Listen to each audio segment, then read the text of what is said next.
Hello നമസ്കാരം, ഞാൻ നിനിക്കാണ് കേട്ടോ. എല്ലാവരും സുഖമായിട്ടിരിക്കണമെന്ന് വിശ്വസിക്കുന്നു. അപ്പോൾ ഇന്ന് നല്ല സോഫ്റ്റ് ആയിട്ടുള്ള വട്ടയപ്പം എങ്ങനെയാണ് ഉണ്ടാക്കണേന്ന് നോക്കിയാലോ. അപ്പോൾ അതിനായിട്ട് പൊൻകതിരിൻ്റെ ഈസി വട്ടയപ്പ പൊടി മാത്രം ഉണ്ടായാൽ മതി കേട്ടോ.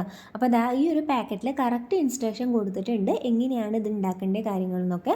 അപ്പോൾ ഞാൻ 500 ഗ്രാമാണ് കേട്ടോ ഈ ഒരു പാക്കറ്റ്.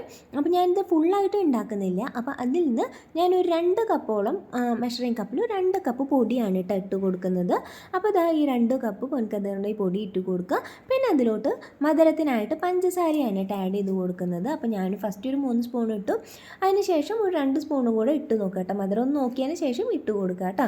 അപ്പോൾ പിന്നെ അതിലോട്ട് ആവശ്യത്തിന് ഉപ്പും കൂടെ ഇട്ട് കൊടുക്കുന്നുണ്ട്. പിന്നെ അതിലോട്ട് നമ്മൾ ഒരു ടിൻ തേങ്ങാപ്പാലും കൂടെ ഒഴിച്ച് കൊടുക്കുന്നുണ്ട് കേട്ടോ. ഇത് വേണമെങ്കിൽ തേങ്ങാപ്പാൽ വേണമെങ്കിൽ മതി, ഒഴിച്ച് കൊടുത്താൽ മതി. വെള്ളം ഒഴിച്ച് കൊടുത്താലും മതി പകരത്തിനായിട്ട്. പക്ഷേ തേങ്ങാപ്പാലും കൂടെ ഞാൻ ഒഴിച്ച് കൊടുക്കുന്നത് കുറച്ച് ടേസ്റ്റ് കൂടാനായിട്ട്. അപ്പോൾ ഇതായി ഒരു ടിൻ ഫുൾ തേങ്ങാപ്പാൽ ഒഴിച്ച് കൊടുക്കുന്നുണ്ട്. അതിന് ശേഷം നന്നായിട്ടൊന്ന് ഇളക്കി കൊടുക്കുക കേട്ടോ. നമുക്ക് വേണമെങ്കിൽ ഇത് ഇങ്ങനെയും ചെയ്യാം, അല്ലെങ്കിൽ മിക്സിയിലെല്ലാം കൂടെ ഇട്ടിട്ട് ജസ്റ്റ് ഒന്ന് അടിച്ചെടുത്താലും മതി. പക്ഷേ ഇങ്ങനെ ചെയ്യണതാണ് കേട്ടോ കുറച്ചും കൂടി നല്ലത്. നന്നായി മിക്സ് ചെയ്തതിന് ശേഷം അതാ ഈ ഒരു കപ്പിൽ 1 കപ്പ് വെള്ളം കൂടെ ഒഴിച്ച് കൊടുക്കുന്നുണ്ട് കേട്ടോ, ഡൈലൂട്ടാക്കാനായിട്ട്. എല്ലാം കൂടെ ഒരുമിച്ച് വെള്ളം ഒഴിച്ച് കൊടുക്കരുത്, കുറച്ചേശ്ശായിട്ട് ഒഴിച്ച് കൊടുക്കുക കേട്ടോ. അതിന് ശേഷം നന്നായിട്ട് ഒന്നും കൂടെ ഒന്ന് മിക്സ് ചെയ്ത് കൊടുക്കുന്നുണ്ട്. നന്നായിട്ടൊന്ന് ഇളക്കി കൊടുക്കുക കേട്ടോ. അപ്പോൾ എന്താ ഈ ഒരു കപ്പിൽ ഫുൾ കപ്പ് വെള്ളം ഒഴിച്ച് കൊടുക്കേണ്ടി വന്നു കേട്ടോ. അപ്പോഴാണ് കുറച്ചൊന്ന് നന്നായിട്ടൊന്ന് ഡൈലൂട്ടായിട്ട് വന്നത്. അപ്പോൾ അത് നന്നായിട്ടൊന്ന് ഇളക്കി കൊടുക്കുക. അപ്പോൾ അത് നന്നായിട്ടൊന്ന് മിക്സ് ആയിട്ടുണ്ട് കേട്ടോ, നന്നായിട്ട് ഡൈലൂട്ടായിട്ടുണ്ട്. ഇനി നമുക്ക് എന്താ ചെയ്യേണ്ടതെന്ന് വെച്ച് കഴിഞ്ഞാൽ ഇത് ജസ്റ്റ് ഒന്ന് മിക്സിയിൽ 1 മിനിറ്റ് ഒന്ന് ജസ്റ്റ് ഒന്ന് അടിച്ചെടുക്കുക കേട്ടോ. അപ്പോൾ അതാ നന്നായിട്ടൊന്ന് അടിച്ചെടുക്കണം. അപ്പോൾ ഇതാ നന്നായിട്ട് അടിച്ചെടുത്തതിന് ശേഷം നമുക്ക് ഇതൊന്ന് ഈ ഒരു പാത്രത്തേക്ക് ഒഴിച്ച് കൊടുക്കുക കേട്ടോ. അപ്പോൾ ഇതാ നല്ല ലൂസായിട്ട് കിട്ടിയിട്ടുണ്ട്. ഈ ഒരു കൺസിസ്റ്റൻസിയാണ് കേട്ടോ നമുക്ക് വേണ്ടത്. അതിന് ശേഷം ഇതാ ഒന്നും കൂടെ ജസ്റ്റ് ഒന്ന് ഇളക്കി കൊടുക്കുന്നുണ്ട്.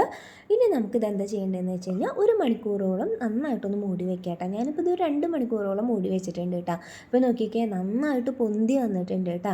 അപ്പോൾ ഇതാ കാണുമ്പോൾ തന്നെ മനസ്സിലാവും നന്നായിട്ട് പൊന്തി കിട്ടിയിട്ടുണ്ട്. ഇനി നമുക്കിത് എന്താ ചെയ്യേണ്ടതെന്ന് വെച്ച് കഴിഞ്ഞാൽ നമുക്കൊരു ഇഡ്ഡലി ചെമ്പിൽ നമുക്കൊന്ന് ആവി കയറ്റിയെടുക്കാം കേട്ടോ.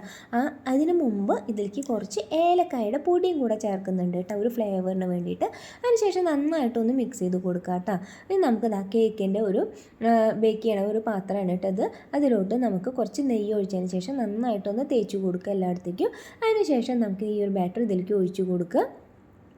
ഇത്രയേ ഉള്ളൂ, വളരെ സിമ്പിളായിട്ട് നമുക്ക് വട്ടയപ്പം ഉണ്ടാക്കിയെടുക്കാം കേട്ടോ. അപ്പോൾ നമുക്കിതാ ഒഴിച്ചു കൊടുത്തതിന് ശേഷം ഇതിലോട്ട് നമുക്ക് ഭംഗിക്കായിട്ട് കുറച്ച് മുന്തിരിയും അതുപോലെ അണ്ടിപ്പരിപ്പും കൂടെ ആഡ് ചെയ്ത് കൊടുക്കുന്നുണ്ട് കേട്ടോ. മേലെ ഇതുപോലെ ഇട്ട് കൊടുക്കുക. ഇനി നമുക്ക് ഒന്നുമില്ല, നമുക്ക് ഇഡ്ഡലി ചെമ്പിൽ ജസ്റ്റ് ഒന്ന് വേവിച്ചെടുക്കണം, അത്രയേ ഉള്ളൂ.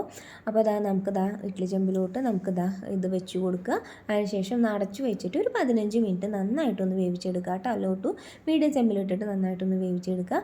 എന്നിട്ട് ചൂടാറാൻ വേണ്ടിയിട്ട് ഒന്ന് പുറത്ത് വയ്ക്കുക കേട്ടോ. അപ്പോൾ ഒന്ന് നോക്കിയാൽ വട്ടയപ്പം നമ്മൾ റെഡി ആയിട്ടുണ്ട്. നമുക്കൊന്ന് മുറിച്ചെടുത്ത് നോക്കി നോക്കാം കേട്ടോ. നല്ല സോഫ്റ്റാണ്, നല്ല ടേസ്റ്റിയാണ് കേട്ടോ. അപ്പോൾ എല്ലാവരും ട്രൈ ചെയ്ത് കൊടുക്കണം, വളരെ എളുപ്പമാണ് ഇത് ഉണ്ടാക്കാൻ വേണ്ടിയിട്ട്. അപ്പോൾ നമുക്ക് ഇനി അടുത്ത വീഡിയോയിൽ കാണാം. അതുവരേക്കും ബൈ.